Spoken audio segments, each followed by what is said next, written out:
नमस्कार, म आधा गृहिणी। किनकि म पूर्ण गृहिणी होइन। सुन्नुस् है आज आधा गृहिणीको कहानी। म खाना बनाउँछु, पस्केर दिन भ्याउँदिन। पाकेको खाना छोरालाई खुवाउन भ्याउँदिन, किनकि जहिले मलाई हिँड्न हतार हुन्छ। छोरो भोक्कै हुन्छ।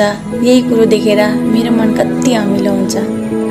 अघि खाएको 4 गाँस खानाले सन्तोष कति पनि दिँदैन। अघि खाएको 4 गाँस खानाले सन्तोष कति पनि दिँदैन।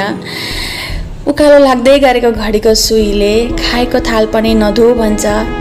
जुठा भाँडा छोरी मान्छेले छोडेर हिँड्नु हुँदैन, हाम्रो संस्कार भन्छ। हिँड्दै जाँदा बाटोभरि टाउको अनि मेरो मन भारी हुन्छ, तिनै सम्झनाले कि छोरो भोक्कै छ। जुठा भाँडा सरल छन्। म आधा गृहिणी, किनकि मेरा सबै कामहरू आधा अधुरा हुन्छन्। मेरो श्रृङ्गार पनि आधा अधुरो हुन्छ। हतारमा सनस्क्रिन दलिन मान्दैन। कहिले अफिस पुगेर लिपस्टिक दल्छु त कहिले बाथरुम पसेर कपाल कोर्छु। हिजो जाँदा जाँदै पर पुगेपछि सम्झेँ, हत्तेरी दुधको ग्यास त निभाउनै भुलेछु। आज जाँदा जाँदै मनमा खिन्नता छायो, हत्तेरी 4 दिन भएछ बाथरुममा लुगा बिछाएको, आज पनि त्यसै रह्यो। बाटोभरि खिन्न हुँदै गएको म अफिस पुगेपछि अझ बढी खिन्न हुन्छु कि आज पनि फेरि अफिस ढिला पुगेछु।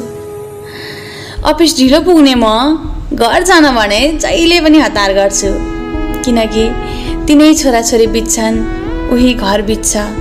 सिङ्गो गृहिणी नभए पनि आधा त हो नि। सिङ्गो गृहिणीले आफ्नो कमाइले एक सरो लुगा किन्न सकिरहेका छैनन् होला, तर म आधा गृहिणी यहाँ राम्रोसँग सास फेर्न सकिरहेको छैन। खै सिङ्गो गृहिणीलाई गाह्रो छ कि आधा गृहिणीलाई? आजकल मेरो मनमा यस्तै प्रश्नहरू आउँछन् कि सिङ्गो गृहिणीले एक सरो लुगा फेर्न सक्नु सक्छ कि राम्रोसँग सास फेर्न सक्न सक्छ।